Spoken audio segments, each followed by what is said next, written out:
안녕하세요. 저희 7조는 바이오매스의 증기수소 가스화 기술과 스케일업에 대하여 발표하겠습니다. 바이오매스란 생물의 광합성 과정에서 생성되는 유기물로 여기서 나온 에너지를 바이오에너지라고 합니다. 오늘날 지구는 산업화를 통해 큰 발전을 이루게 되었으나 화석 연료의 과도한 사용으로 다량의 온실가스가 배출되고 지구온난화와 같은 환경 문제들을 맞이하게 되었습니다. 이러한 환경 문제를 극복하기 위해 전 세계적으로 수력, 태양열, 풍력, 바이오에너지 등 다양한 재생에너지 연구가 이루어지고 있습니다. 저희는 이 중 요즘 주목받고 있는 바이오에너지를 주제로 선정하게 되었습니다. 가스화는 다른 여러 학 기술에 비해 깨끗하고 효율적인 전환 기술입니다. 바이오매스를 공기나 산소 또는 수소와 같은 반응물과 반응시켜 다른 고부가가치 기체를 생산하는 반응으로 생성물은 주로 일산화탄소, 수소가 있고 이들은 싱가스라고 불립니다. 증기수소 가스화 기술은 반응물로 수소와 물을 첨가하여 합성 천연가스인 메탄으로 전환하는 데 이용됩니다. 다음으로 리액터 선정 이유입니다. 현재 주로 상용화된 가스화기 종류로는 유동층 가스화기가 있습니다. 이것은 높은 가열 속도와 양호한 열 및 물질 전달 등 다양한 장점들을 가지는데 그중 가장 주요한 특징은 우수한 열 조건입니다. 저희는 가스화기의 작동 조건을 최적화하여 증기수소 가스화 반응에 보다 높은 효율을 달성하는 것을 목표로 하였고 그에 따라 유동층 가스화기와 유사한 열 조건을 가지면서 높은 전환율을 얻을 수 있는 배치 리액터를 선정하였습니다. 배치 리액터 중 인버티드 배치 리액터는 제시된 구조를 통해 빠르게 시료를 공급할 수 있고 연속 교반 환경을 제공할 수 있습니다. 또한 다른 배치 리액터와 비교하여 훨씬 높은 가열 속도를 가지며 온도가 일정하게 유지되는 우수한 열 조건을 가지는 것을 확인할 수 있습니다.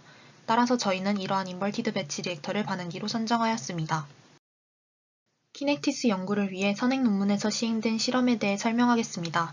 먼저 원료는 다음과 같은 비율로 공급되었습니다.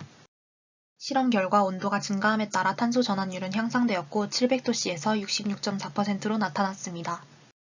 또한 RGA로 측정된 인텐시티 그래프를 통해 온도가 증가할수록 가스 생성물의 발생량과 반응 속도가 향상되는 것을 확인할 수 있었습니다. 따라서 그중 가장 높은 온도인 700도씨의 결과값을 이용하여 동력학 연구를 진행하였으며 그래프를 통해 CH4, CO, CO2 최종 생산량의 몰수비를 구할 수 있었습니다. 반응물 중 바이오매스는 다양한 원소들의 복잡한 구성 비율로 이루어져 있습니다. 때문에 바이오매스가 포함된 반응을 각각의 기체 생성물을 기준으로 독립적인 병렬 반응을 통해 바이오매스가 분해된다고 가정하여 키네틱 모델을 세웠습니다. 선행 논문에서는 최종 생성물량과 시간 t에서의 생성물량을 이용하여 반응식을 세웠습니다. 이러한 반응식은 본 실험과 같은 조건에서 반응기의 부피만 바꾸어 실시한 서로 다른 논문의 실험에서 비슷한 결과를 보여줌으로써 적절함이 입증되었습니다.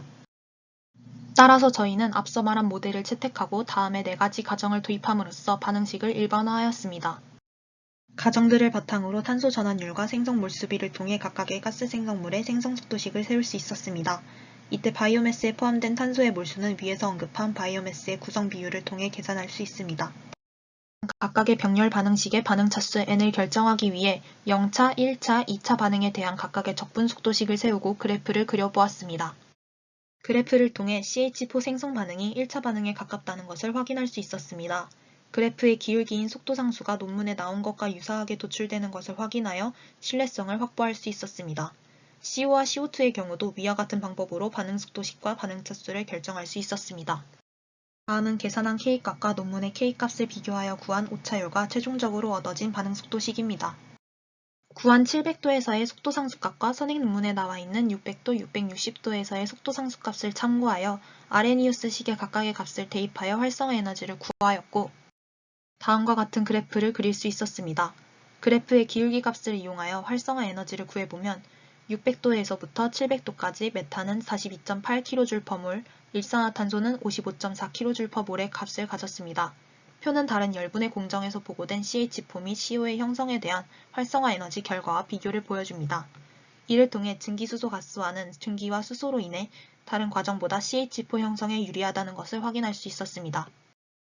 스케일업입니다. 버려지던 산림 자원을 친환경 에너지원으로서 활용하기 위하여 리액터의 원료로 미이용 산림 바이오매스를 이용했습니다. 산림청 기준 2019년 경기도의 미이용 산림 바이오매스 양인 26,000톤을 사용하여 반응기 5대에 한 번에 작동당 들어가는 원료의 양을 다음과 같이 계산하였습니다. 물을 포함한 총 원료의 양과 반응기의 부피가 비례한다고 가정하여 105세제곱미터를 가지는 반응기로 스케일업하였고 한 사이클에 다음과 같은 반응물 기체가 생산 가능할 것이라고 예상됩니다. 반응기의 온도와 압력을 유지하는 것이 중요하기 때문에 이러한 온도 및 압력 조절기를 이용하여 반응기의 내외부 작동 조건을 일정하게 유지할 수 있습니다. 마지막으로 실험 내용을 정리한 결론입니다. 다음은 참고 문헌입니다. 지금까지 발표를 들어주셔서 감사합니다.